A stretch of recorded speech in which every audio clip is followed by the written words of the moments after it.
Hello guys, welcome back to our ECE preparation. இந்த வீடியோவில் TNPSC annual planner தான் explain பண்ண போகிறேன். அதுக்கு முன்னாடி நம்மளோட அகாடமியில் municipal administration and water supply எக்ஸாமுக்கான ப்ரிப்ரேஷன் வந்து ஆன்லைனில் நம்ம பண்ணிகிட்ருக்குறோம். ஓகேங்களா? சப்போஸ் நீங்கள் நியூவாக பார்க்குற ஸ்டூடெண்ட்டாக இருந்தீங்க அப்படின்னா, எக்ஸாமுக்கு அப்ளை பண்ணியிருக்கீங்க அப்படின்னா தாராளமாக நம்மளோட சேனல் வந்து உங்களுக்கு ரொம்பவே யூஸ்ஃபுல்லாக இருக்கும். ஏன் அப்படின்னா பர்டிகுலராக electrical department for both engineering and டிப்ளமோக்கு ஃபஸ்ட்டு வந்து ஃப்ரீ கிளாஸஸ் வந்து நம்ம வீடியோஸ் போட்டுட்ருக்குறோம். செகண்ட் திங் பார்த்திங்கன்னா மெட்டீரியல் ப்ரொவைட் பண்ணியிருக்கோம். இன்ஜினியரிங்க்கு வந்து ஒரு 5 யூனிட்ஸ் வந்து சாஃப்ட் காப்பியாக ப்ரொவைட் பண்ணியிருக்கிறோம். டிப்ளமோவுக்கு வந்து 10 யூனிட்ஸுமே both hard copy and soft copy provide பண்ணியிருக்கிறோம். அதை தவிர்த்து பார்த்திங்க அப்படின்னா டெஸ்ட் பேட்ச் வந்து இன்ஜினியரிங்க்கு வந்து ஸ்டார்ட் பண்ணி போயிட்டுருக்கு. டிப்ளமோவுக்கு வந்து நாளைக்கு தான் ஸ்டார்ட் பண்ணுறோம். ஓகேங்களா? ஸோ நீங்கள் பர்டிகுலராக டிப்ளமோவுக்கு அப்ரோச் பண்ணுறீங்க அப்படின்னா நம்மளோட மெட்டீரியலும் டெஸ்ட் பேட்சுமே வந்து it's enough to complete whole syllabus. ஓகேவா? ஏன் அப்படின்னா டிப்ளமோவுக்கு எந்தவித சோர்ஸுமே கிடையாது. ஓகேங்களா? ஸோ கொஷின்ஸ் வந்து பேசிக்ஸாக கேட்பாங்கங்கிறது தெரியும். ஆனால் எப்படி கேட்பாங்க, ஏன் அப்படின்னா அடிஷ்னல் புக்ஸோ இல்லை ப்ரிப்பேர் பண்ணுறதுக்கான சோர்ஸ் எதுவுமே கிடையாது. ஸோ அந்த விதத்தில் நம்மளோட மெட்டீரியல் அண்ட் டெஸ்ட் பேட்ச் வந்து நமக்கு போதும். ஏன் அப்படின்னா ஒரு யூனிட் மட்டுமே நமக்கு 200 கொஷின்ஸுக்கு மேலே வந்து நம்ம கொஷின்ஸ் வந்து கவர் பண்ணுறோம். ஸோ அதனால் 90% ஆஃப் கொஷின்ஸ் வந்து உங்களுக்கு எக்ஸாமில் வந்து கவர் பண்ணுற மாதிரி அந்த விதத்தில் நம்மளோட டெஸ்ட் பேட்ச் வந்து உங்களுக்கு ரொம்பவே யூஸ்ஃபுல்லாக இருக்கும். ஸோ நீங்கள் பர்டிகுலராக டிப்ளமோவுக்கு வந்து படிக்கிற ஸ்டூடெண்ட்ஸாக இருந்தீங்க அப்படின்னா தாராளமாக நம்மளோட டீமில் வந்து ஜாயின் பண்ணிக்கோங்க.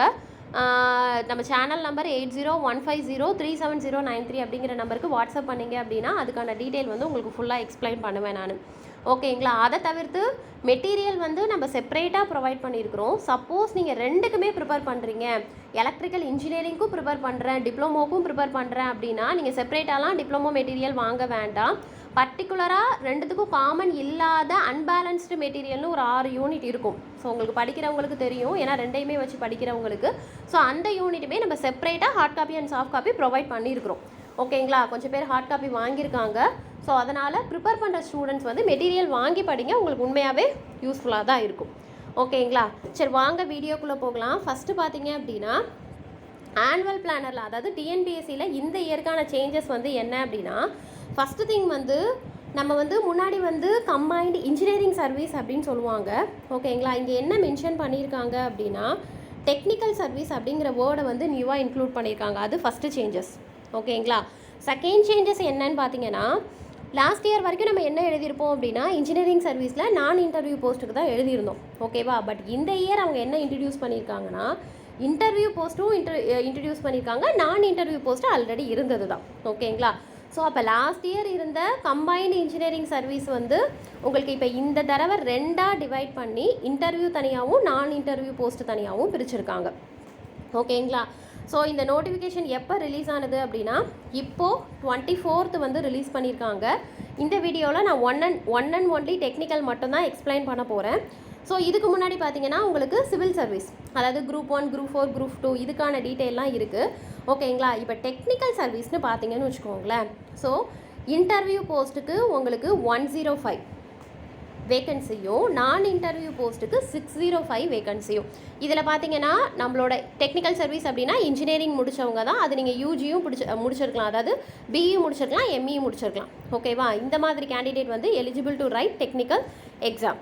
ஓகேங்களா? ஸோ அப்படி பார்த்தீங்கன்னா அதில் வந்து சிவில், மெக்கு, எலக்ட்ரிக்கல் இது 3மே கவர் ஆகும். பட் இந்த வாட்டி வந்து அவங்க மெக்குங்கிறதே மென்ஷன் பண்ணலை, மெக்கானிக்கல் டிபார்ட்மெண்ட்டே மென்ஷன் பண்ணலை, சிவில் அண்ட் எலக்ட்ரிக்கல் தான் மென்ஷன் பண்ணியிருக்காங்க. ஸோ அந்த விதத்தில் இன்டர்வியூ போஸ்ட் 105 வேகன்சி மென்ஷன் பண்ணியிருக்காங்க, நான் இன்டர்வியூ போஸ்ட்டுக்கு 605 வேகன்சி மென்ஷன் பண்ணியிருக்காங்க. ஓகேங்களா?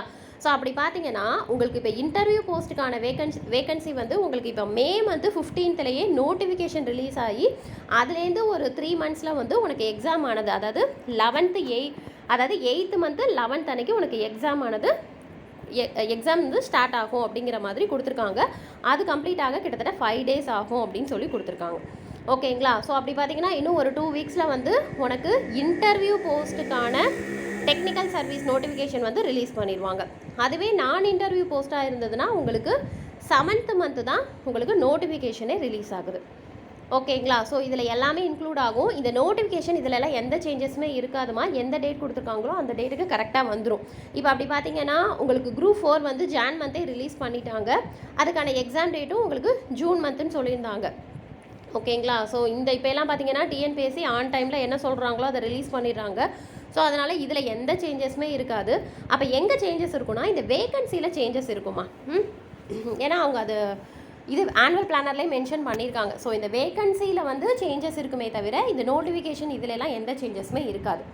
ஓகேங்களா. ஸோ அப்படி பார்த்தீங்கன்னா நமக்கு டெக்னிக்கல் சர்வீஸ்க்கு டோட்டலாக வந்து ஒரு 700 வேகன்சி கிட்ட ஓவராலாக எல்லா டிபார்ட்மெண்ட்டையும் கம்பைன் பண்ணனா ஒரு 700 வேகன்சி கொடுத்துருக்காங்க.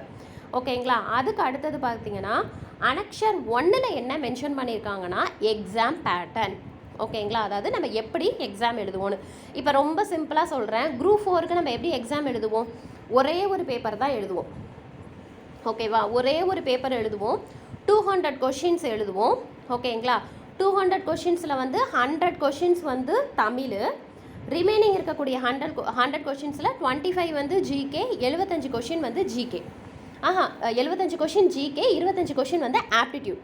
ஓகேங்களா. இதுதான் வந்து நம்ம குரூப் 4க்கு எழுதக்கூடியது. ஓகேங்களா. அதே மாதிரி பார்த்தீங்கன்னா அதில் குரூப் 4க்கு வந்து தமிழ் எலிஜிபிலிட்டி வந்து குவாலிஃபைங் அந்த மார்க்கையும் கன்சிடர் பண்ணுவாங்க. பர்டிகுலராக குரூப் 4ல் வந்து தமிழ் மார்க்கையும் கன்சிடர் பண்ணி தான் டோட்டல் மார்க்கை எவாலுவேட் பண்ணுவாங்க. பட் டெக்னிக்கல் சர்வீஸ்னு வந்தீங்கன்னா இது எல்லாமே சிவில் சர்வீஸ்க்கான எக்ஸாம் பேட்டர்ன். ஓகேவா. பட் இப்போ நம்ம டெக்னிக்கலுக்கு மட்டும் எடுக்கிறதுனால ரொம்ப தெளிவாக சொல்லிடுறேன். டெக்னிக்கல் சர்வீஸ்க்கான எக்ஸாம் பேட்டர்ன் ஒன்றும் இல்லைம்மா. இப்போ நீங்கள் எழுத போகிறீங்கல்ல municipal administration and water supply exam எழுத போகிறீங்கல்ல, அதாவது டிபார்ட்மெண்ட் பேப்பர் ஒரு ஹாஃபாகவும் ரிமைனிங் இருக்கக்கூடியது டிஎன்பிஎஸ்சி போர்ஷனாகவும் எழுதுவீங்கல்ல, அதே மாதிரி தான் இப்போ இனிமே வரக்கூடிய டெக்னிக்கல் சர்வீஸ் எக்ஸாம்ஸும் இதே மாதிரி தான் இருக்கும். அதாவது உங்களுக்கு 200 கொஷின்ஸ் வந்து டிபார்ட்மெண்ட் பேப்பர் ஆகும், ரிமைனிங் இருக்கக்கூடிய 200 கொஷின்ஸ் வந்து நான் டெக்னிக்கல் கொஷின்ஸ் ஆகும். அதாவது டிஎன்பிஎஸ்சி போர்ஷன் இப்போ நான் சொன்னேன்ல குரூப் 4க்கு அதே மாதிரி தான் எழுதுகிற மாதிரி இருக்கும். ஓகேவா. அது மார்னிங் ஆஃப்டர்நூன் வேரி ஆகுமே தவிர ஆனால் நீ ஒரு நாளைக்கு 2 எக்ஸாம் எழுதுகிற மாதிரி இருக்கும். அதை தான் இங்கே மென்ஷன் பண்ணியிருக்காங்க. சாரி. ஓகே. ஸோ அப்போ 200 கொஷின்ஸ் வந்து இந்த சப்ஜெக்ட் பேப்பர் அப்படிங்கிறது வந்து அவங்க மென்ஷன் பண்ணிடுவாங்க. ஓகேங்களா. அதாவது எந்த டிபார்ட்மெண்ட்டு நீ பர்டிகுலராக எலக்ட்ரிக்கலா சிவிலா அப்படிங்கிறத மென்ஷன் பண்ணிடுவாங்க. ஸோ நீ அதுக்கு அப்ளை பண்ணனா அந்த எலக்ட்ரிக்கலுக்கு மட்டும் 200 கொஷின்ஸ் வந்து நீ எழுதுகிற மாதிரி இருக்கும். ஓகேவா. ரிமைனிங் இருக்கக்கூடிய 200 கொஷின்ஸில் வந்து 100 கொஷின் தமிழ், ஆனால் இட்ஸ் நாட் ஸ்கோரிங் பேப்பர். இது வந்து என்ன அப்படின்னா ஜஸ்ட்டு குவாலிஃபையிங் தான். நீ வெறும் 40 கொஷின் தான் எழுதுகிற மாதிரி இருக்கும். 40 கொஷின் கரெக்டாக இருக்கணும். எல்லா கொஷினும் எழுதணும். 40 கொஷின் கரெக்டாக இருந்தால் போதும். உன்னோட பேப்பரை எவாலுவேட் பண்ணுறதுக்கான எலிஜிபிலிட்டி உனக்கு இருக்குது அப்படின்னு அர்த்தம். ரிமைனிங் இருக்கக்கூடிய 100 கொஷினில் 25 கொஷின் ஆப்டிடியூடு, 75 கொஷின் வந்து உனக்கு ஜிகேன்னு சொன்னோமா, அது வந்து குவாலிஃபைங் ஸ்கோரிங்னா அதில் நீ மார்க் எடுத்துருக்கணும். அப்போ என்னென்னா இந்த டிபார்ட்மெண்ட் பேப்பரில் நீ எடுக்கக்கூடிய மார்க்கு, இந்த நான் டெக்னிக்கலில் இந்த 100ல் நீ எடுக்கக்கூடிய மார்க், இது ரெண்டையும் கம்பைன் பண்ணி தான் அவங்க என்ன பண்ணுவாங்க அப்படின்னா ஸ்கோரிங் வந்து உனக்கு என்ன ஸ்கோர் பண்ணியிருக்க அப்படிங்கிறத போடுவாங்க. ஓகேங்களா. ஸோ இதுதாம்மா டெக்னிக்கல் சர்வீஸ்க்கான எக்ஸாம் பேட்டர்னு. ஓகே. இதை போட்டு கன்ஃபியூஸ் பண்ணிக்காதீங்க. இது என்ன அப்படின்னா ஜிகேங்கிறது எந்த ஸ்டாண்டர்டில் உனக்கு கொஷின் கேட்பாங்க. இப்போ ஆப்டிடியூட்னா ஜஸ்ட்டு 10th லெவலில், அப்போ 6வதுலேருந்து 10வது வரைக்கும் உள்ள புக்கில் இருக்கக்கூடிய ஆப்டிடியூடை நீ ப்ரிப்பேர் பண்ணால் போதும். ஜிகே அப்படிங்கிறது வந்து என்ன அப்படின்னா டிகிரி ஸ்டாண்டர்ட் வரைக்கும் நீ படிக்கிற மாதிரி இருக்கும். சப்ஜெக்ட் பேப்பருமே வந்து எலக்ட்ரிக்கல் அப்படின்னா நீ பிஇ இன்க்ளூடிங் எம்இ வரைக்கும் நீ பிஇயில் படித்தா எலக்ட்ரிக்கல் பேப்பர்ஸ் எல்லாமே நீ கவர் பண்ணுற மாதிரி இருக்கும். ஒன்றும் ப்ராப்ளம் இல்லை. உங்களுக்கு சிலபஸ் எல்லாமே மென்ஷன் பண்ணிடுவாங்க. ஓகேங்களா. ஸோ நான் உங்களுக்கு வந்து முன்னாடி ஒரு நோட்டிஃபிகேஷன் சொன்னேன்ல, இந்த டேட்டில் வந்து உங்களுக்கு அஃபீஷியலாக எத்தனை வேக்கன்சி, அதுக்கு யாரெல்லாம் எலிஜிபிள், இப்போ எலக்ட்ரிக்கல் அப்படின்னா அதில் இசிஇ எலிஜிபிளாக இல்லையா அப்படிங்கிறதெல்லாம் உங்களுக்கு அந்த நோட்டிஃபிகேஷன் அப்போது டீட்டெயில்டாக அஃபீஷியலாக உங்களுக்கு மென்ஷன் பண்ணிடுவாங்க. ஓகேங்களா. ஸோ அதே மாதிரி தான் இது வந்து இதுக்கு முன்னாடி பார்த்தது வந்து இன்டர்வியூ போஸ்ட்டு. ஓகேங்களா. இப்போ பார்க்க போகிறது வந்து நான் இன்டர்வியூ போஸ்ட்டு. இதுக்கும் இதே கேட்டகரி தான். 2 எக்ஸாம் வரும். ஒரு எக்ஸாம் டிபார்ட்மெண்ட் பேப்பர் எழுதுகிற மாதிரி இருக்கும். இன்னொரு ஒரு ஹாஃப் வந்து நீங்கள் டிபார்ட்மெண்ட் பேப்பரும், இன்னொரு ஹாஃப் வந்து நான் டெக்னிக்கல் பேப்பரும் எழுதுகிற மாதிரி இருக்கும். ஓகேங்களா. இதை தவிர்த்து ஓகேங்களா. ஸோ டெக்னிக்கலில் நான் என்ன பார்த்தோம், இன்டர்வியூ நான் இன்டர்வியூ போஸ்ட்டுன்னு பார்த்தோமா. இதை தவிர்த்து பார்த்தீங்கன்னா டிப்ளமோ, அதாவது டிப்ளமோ ஆர் ஐடிஐ எலக்ட்ரிக்கலோ சிவிலோ ஓகேங்களா. அவங்களுக்கு முடித்தவங்களுக்கும் நமக்கு என்ன கொடுத்துருக்காங்கன்னா டெக்னிக்கல் சர்வீஸ்க்கான வேகன்சி கொடுத்துருக்காங்க. ஸோ அவங்களும் என்ன அப்படின்னா 2 எக்ஸாம் எழுதுகிற மாதிரி இருக்கும். இதே மாதிரி தான் ஓகேங்களா, சேம் பேட்டர்ன் தான். ஆனால் நீங்கள் என்ன அப்படின்னா போர்ஷன்ஸ் வந்து உங்களுக்கு டிப்ளமோ ஸ்டாண்டர்டுக்கு இருக்கும், அவ்வளோதாம்மா டிஃப்ரென்ஸ் ஓகேங்களா. இந்த அதர்ஸ் அப்படிங்கிறது ஒன்றும் இல்லாமா பிஎஸ்சிலா அப்படிலாம் முடிக்கிறாங்கல்ல, ஸோ அவங்களுக்கான இதுதான் வந்து அதர்ஸில் வரும். ஓகே, அதுக்கு அடுத்தது பார்த்தீங்கன்னா இது அனக்ஷர் 1. அதுக்கு அடுத்தது அனக்ஷர் 2ல் என்ன மென்ஷன் பண்ணியிருக்காங்கன்னா எழுதி முடித்ததுக்கப்புறம் என்ன போஸ்டிங் ஓகேங்களா, அந்த போஸ்டிங்கை தான் இங்கே மென்ஷன் பண்ணியிருக்காங்க. ஓகேவா, அனக்ஷர் 1ல் வந்து நம்ம எக்ஸாம் பேட்டர்ன் என்ன அப்படிங்கிறத கொடுத்துருக்காங்க. அனக்ஷர் 2ல் வந்து அதாவது இப்போ நீங்கள் குரூப் 2ல் இன்டர்வியூ போஸ்ட்டில் ப்ளேஸ் ஆனீங்கன்னா உங்களுக்கு என்னென்ன போஸ்ட்டு அப்படின்னு பார்த்தீங்கன்னா அசிஸ்டன்ட் இன்ஸ்பெக்டர், ஸோ இந்த மாதிரி என்னென்ன போஸ்ட்டுங்கிறத அனக்ஷர் 2ல் வந்து மென்ஷன் பண்ணியிருக்காங்க. ஸோ அப்படி பார்த்தீங்கன்னா நமக்கு இது எல்லாமே 2A ஓகேவா. நீ குரூப் 2ல் கிளியர் பண்ணி ப்ளேஸ் ஆகிற அப்படின்னா அதுக்கான போஸ்ட்டு, அதுவே நான் இன்டர்வியூ போஸ்ட்டில் ப்ளேஸ் ஆகிறேன்னா அசிஸ்டண்ட் அப்படிங்கிற மாதிரி போஸ்ட்டுக்கு வரும். அதில் டெக்னிக்கல்னு பார்த்தீங்கன்னு வச்சுக்கோங்க, டெக்னிக்கல் பார்த்தீங்கன்னா இது எல்லாமே குரூப் 2A. இங்கே இருக்குது பாருங்கள், இது வந்து நம்ம டெக்னிக்கல் சர்வீஸில் ப்ளேஸ் ஆனோம் அப்படின்னா நமக்கான போஸ்ட்டோட நேமை தான் இங்கே மென்ஷன் பண்ணியிருக்காங்க. ஓகேங்களா, நான் ஏற்கனவே உங்களுக்கு சொன்னல இன்டர்வியூ போஸ்ட்டு நான் இன்டர்வியூ போஸ்ட்டுன்னு 2 சொன்னல. ஸோ அப்போ இன்டர்வியூ போஸ்ட் அப்படின்னா நீங்கள் என்ன இந்த இதிலெல்லாம் நீங்கள் ப்ளேஸ் ஆகிக்கலாம் ஓகேங்களா. ஸோ அதனால் எல்லா இதுலேயும் ப்ளேஸ் ஆக முடியாது. இப்போ அக்ரிகல்ச்சர் அப்படின்னா நீங்கள் பிஇ அக்ரிகல்ச்சர் கம்ப்ளீட் பண்ணியிருக்கணும். ஸோ அதுக்கான டிகிரிக்கான என்னென்ன கம்ப்ளீட் பண்ணியிருக்கீங்களோ அந்தந்த போஸ்ட்டுக்கு வந்து நீங்கள் எலிஜிபிள். ஓகே, தென் அதுக்கு அடுத்தது பார்த்தீங்கன்னா இது எல்லாமே போஸ்ட்டுக்கான டீட்டெயில் தாம்மா. ஓகே, தென் லாஸ்ட்டாக வந்து டிப்ளமோ முடிச்சுட்டு எக்ஸாம் எழுதி கிளியர் பண்ணுறீங்க அப்படின்னா உங்களுக்கான போஸ்ட்டை இங்கே மென்ஷன் பண்ணியிருக்காங்க. ஓகே, ஸோ இது ஆனுவல் பிளானர் அப்படிங்கிறதுனால ரேண்டமாக என்னங்கிறத சொல்லிட்டாங்க. இதில் முக்கியமான விஷயம் நிறைய ஸ்டூடெண்ட்ஸ் கேட்குற டவுட் என்ன அப்படின்னா இப்போ ஆனுவல் பிளானரில் ஜஸ்ட்டு என்ன சொல்லியிருக்காங்கன்னா வேகன்சி, அதோட எக்ஸாம் பேட்டர்ன் அப்படி கிளியர் பண்ணி போனீங்கன்னா அதுக்கான போஸ்ட், இது தான் எக்ஸ்பிளைன் பண்ணியிருக்காங்க ஓகேங்களா. ஸோ ஸ்டூடெண்ட்ஸோட டவுட் மெயினாக என்ன இருக்குது அப்படின்னா நமக்கு லாஸ்ட் இயரே ஒரு இது வந்துச்சு என்னென்னா டிஎன்இபிக்கான வேகன்சியை வந்து டிஎன்பிஎஸ்சி ஃபில் பண்ணுறதா நம்ம லாஸ்ட் இயர்லேருந்தே நம்ம சொல்லிகிட்டு இருந்தோம் ஓகேங்களா. அப்படி பார்த்தா இங்கே டிஎன்இபிக்கான வேகன்சியே இங்கே மென்ஷன் பண்ணலை.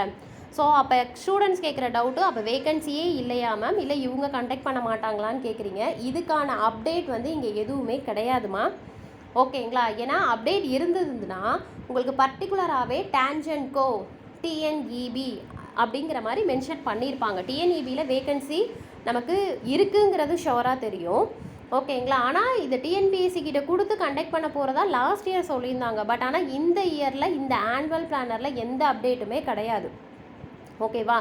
ஸோ அதனால் மேபி டிஎன்இபி இனிமேல் ஏதாவது அப்டேட் கொடுக்கறத வச்சு தான், ஏன்னா அங்கே வேகன்சி இருக்குங்கிறது நமக்கு தெரியும். பட் ஆனால் அந்த வேகன்சி எப்படி ஃபில் பண்ண போகிறாங்கங்கிறது தெரியல. லாஸ்ட் இயர் இப்படி சொன்னாங்க டிஎன்பிஎஸ்சி ஃபில் பண்ண போகிறாங்கன்னு. ஆனால் இந்த ஆனுவல் பிளானரில் இபிக்கான எந்த இன்ஃபர்மேஷனும் கொடுக்காததுனால ஸோ நம்ம எப்படி எடுத்துக்கணும்னா இனிமேல் இபி வந்து என்ன அப்டேட் பண்ணுறாங்களோ, இல்லை இனிமேல் அவங்களே ஓனாக எடுக்கிறாங்களா, டிஎன்இபிஏ வேகன்சியை ஃபில் பண்ணிக்கிறாங்களா, இல்லை மறுபடியும் டிஎன்பிஎஸ்சியில் கொடுக்குறாங்களாங்கிறது தெரியல ஓகேவா. ஏன்னா மெயினாக இந்த ஆனுவல் பிளானர் வந்ததுக்கப்புறம் நிறைய ஸ்டூடெண்ட்ஸோட என்கொயரிஸ் வந்து இதுதான் இருந்தது. மேம் லாஸ்ட் இயரே சொல்லியிருந்தாங்கல்ல டிஎன்பிஎஸ்சியோட வேகன்சியை ஃபில் பண்ணுறதா, பட் ஆனால் இங்கே எங்கேயுமே மென்ஷன் பண்ணலையேன்னு சொல்லி கேட்டிருந்தீங்க ஓகேங்களா. பட் இங்கே இல்லை. ஸோ எனிவே இபி வந்து டிஎன்இபி செப்பரேட்டாக அவங்களுக்கு நோட்டிஃபிகேஷன் ரிலீஸ் பண்ணி என்ன அப்டேட் அப்படிங்கிறத அவங்க சொல்லுவாங்க. ஓகே, இல்லை இதில் ஏதாவது மறுபடியும் சேஞ்சஸ் இருந்தாலும் நமக்கு அப்டேட் வரும் ஓகேங்களா. ஸோ அதனால் என்னோடய ரெக்வெஸ்ட் என்னென்னா வேகன்சி வந்ததுக்கப்புறம் படிக்கணும்னு நினைக்கிறத விட வர்றதுக்கு முன்னாடியே ஏற்கனவே நம்ம சொல்லியிருக்கிறோம் இந்த இயர் வந்து நமக்கு நிறைய வேகன்சி வரும்னு. அதே மாதிரி நமக்கு டெக்னிக்கலுக்கு நிறைய வேகன்சி வருது. ஸோ உங்கள் சைட்லேருந்து நீங்கள் பண்ண வேண்டியது என்ன அப்படின்னா ப்ரிப்ரேஷனை முடிச்சு வச்சுருங்க. எக்ஸாம் அப்ளை பண்ணிவிட்டு ஜஸ்ட்டு ரிவிஷன் மட்டும் அந்த 3 monthஸில் பண்ணிவிட்டு எழுதினீங்கன்னா தான், ஏன்னா சில பேர் அப்போ தான் அப்ளை பண்ணிகிட்டே படிக்க ஸ்டார்ட் பண்ணுவாங்க ஓகேவா. அந்த மாதிரி இல்லாமல் நீங்கள் முன்னாடியே படித்து வச்சுட்டு அந்த 3 monthஸில் ரிவிஷன் பண்ணிங்க அப்படின்னா தாராளமாக உள்ள நம்ம நல்ல ரேங்கிங்கில் ப்ளேஸ் ஆகிக்கலாம் ஓகேங்களாம்மா. ஸோ அதனால் எக்ஸாமுக்கு வந்து எக்ஸாம் டேட்டுக்காக வெயிட் பண்ணிகிட்டு இருக்காதீங்க, அதுக்கு முன்னாடியே ப்ரிப்பேர் பண்ணுற மாதிரி பாருங்கள். இதை தவிர்த்து உங்களுக்கு ஏதாவது டவுட் இருந்ததுனாலும் கீழே மென்ஷன் பண்ணுங்கள். Okay, thank you.